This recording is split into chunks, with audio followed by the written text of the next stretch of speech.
ہدیہ لے کر واپس نہ کرے. ہدیہ لے کر واپس کرنا بڑی بری بات ہے. دے کر واپس کرنا، ہدیہ دے کر.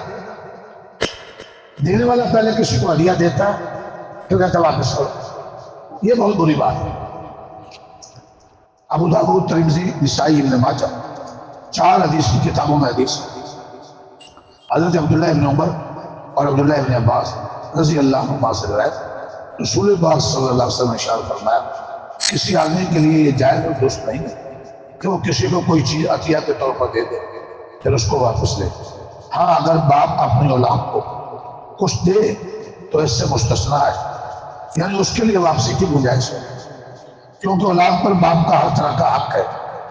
اس کے بعد آپ صلی اللہ علیہ وسلم نے ہدیہ اور عطیہ کیا اس واپسی کی کمال بیان کرتے ہوئے ارشاد فرمایا جو شخص ہدیہ اور عطیہ لے کر واپس لے اس کی مثال اس کتے کی سی ہے کہ اس نے ایک چیز کھائی یہاں تک کہ جب خوب پیٹ بھر گیا تو اب اس کو کہہ کر دیا الٹی، پھر اپنی الٹی کو چاٹ رہا ہے.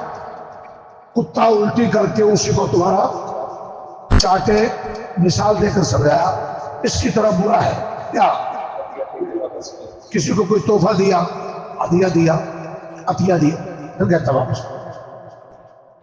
والدین کے لیے کچھ گنجائش ہے.